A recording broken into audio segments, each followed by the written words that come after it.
What's up, YouTube? Sam here. Another day of life, another week of this challenge me and Eddie got going. Driving to church right now, 5 a.m. 5:30 a.m. 5:40, 5:39. So I'm gonna pray, read the Bible a little bit, and I got this clip, little mount where I could put my phone so I don't have to be holding it while I drive. So don't think I'm recording and with my hand off the wheel and all that. I'm not able to concentrate. I'm able to concentrate. So let's get into this video. So this week, the topic I'd like to talk about is life as an algorithm. Now, when we go on YouTube, we see algorithms tailored to the movies that we watch a lot. Like on YouTube, my sister Danae was telling me, "Oh, Sam, I know the movies that you watch. You watch car movies, you watch preachings, and you watch sports, and you watch man, she knows it better than me, laughing challenges." So it's true. I'm like, I like to watch those don't laugh challenges, and I try not to laugh. Anyways, I was like surprised that she knew me so well. But so as I refresh my feed, when I start to watch more car videos, I notice my feed start to just compose of nothing but car videos. So the algorithms changed so that I could watch car videos tailored to my desire. Now, when I start to watch preaching videos, preachings come up, and all these algorithms are tailored to suit my needs and my desires and what I tell them through my history of videos.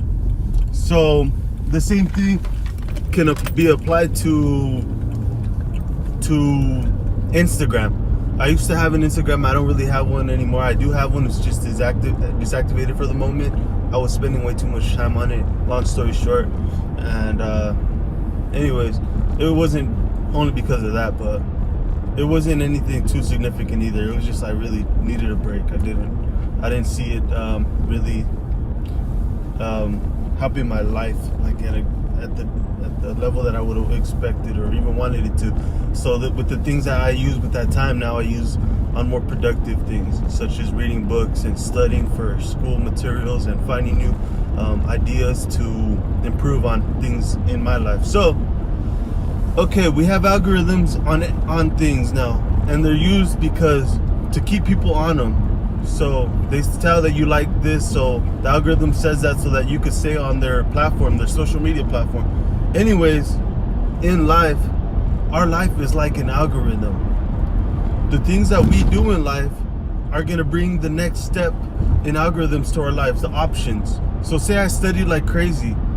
The next algorithm that's gonna come to my life is there's gonna be this weird algorithm, and my boss is gonna come up to me and tell me, "You know what? We have a job position that requires Excel usage and requires knowledge of the systems that you've learned at school. You should sign that bid and or make a resume and turn it into the manager at the department right there." And then you're gonna be like, "You know what?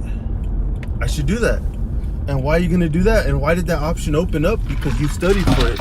Now your manager knew that because you know people around, word gets around, or because they saw something. You start to work out. You start to get very fit. I remember when I was working out very consistently, and I was actually very fit, people would come to me and tell me, "What do you do to work out?" See, when I did that, it opened an algorithm so that people could ask me for advice. Sorry about that. I'm gonna just leave off where I finished because my alarm went off. It took the video off. So, well, it stopped the video.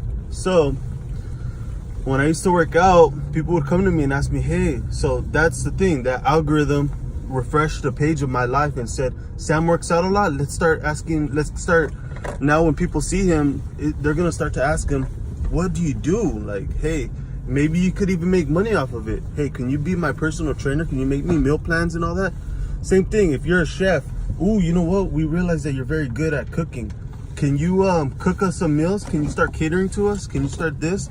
Say you become a really good basketball player. You practice 10 hours a day. That's a lot of time, but okay.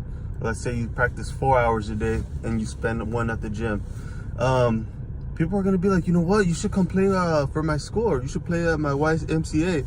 Next thing you know, you're in you're playing for the minor, whatever they call that, the G League in basketball. And next thing you know, you're in the NBA. Because of what? Because the things that you were doing in life were making the algorithms for your life to be successful in those branches.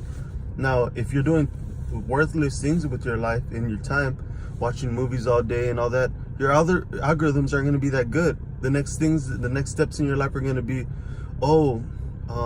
they're just going to be a bunch of random movies. In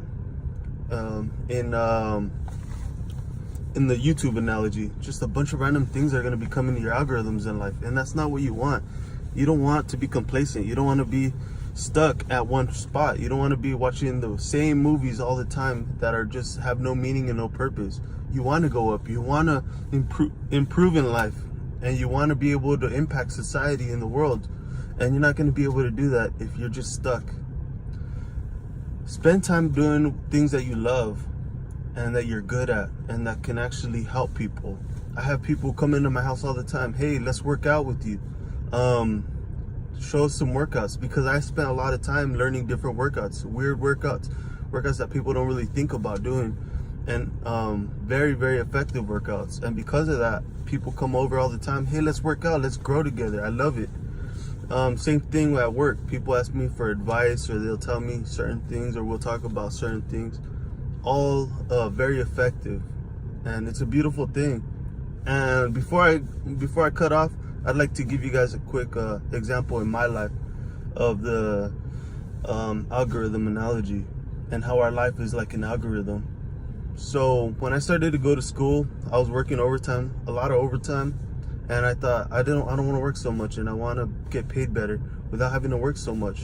So what I did was I went to the VP where I work, and I told them, because I wanted to be a janitor so I could be able to work 8 hours a day and leave when I was done, and be able to go to school so I could be more effective. He told me no. Everybody told me no. You're not going to be able to make that. Even though that position's open, it's not for you. You're too good for that position. He goes, I got a better position for you. One that requires your mind. It requires Excel experience. It requires leadership skills. All the skills that you have. And they didn't say that exactly, but that's what they meant. I like to think that's what they meant. So they go, hey, you know what? You're not going to be there. We want you over here. We want you to be right here, a clerk in the night shift, so that you could be the only guy right here. And when they opened that position up, they even left me a guard shack, a little office with a telephone, with the AC heater, with a computer monitor, internet access, printer, everything I could have wanted. I had exclusivity. I had my own office, my own space, and I could go anywhere I wanted to in the warehouse. No more asking people, what time do I clock out, what time do I clock in? No. And that algorithm of the things that I was doing, the steps I was taking in life, opened that door up for me. And it made it a door that I had to take, because I tried to take the janitor position. I tried other things, alternatives, and none of them worked. They told me, you're not going to stay here, you're not going to go there. And the changes I made in my life made the algorithms possible so that I could make more incline in life, better positions. And the algorithms that I've been taking in life are just making it so I could become a supervisor, manager, start my own business, be successful within the business, work effectively with people. And because I'm reading these books that pertain only to those kinds of topics, it wouldn't be possible without it.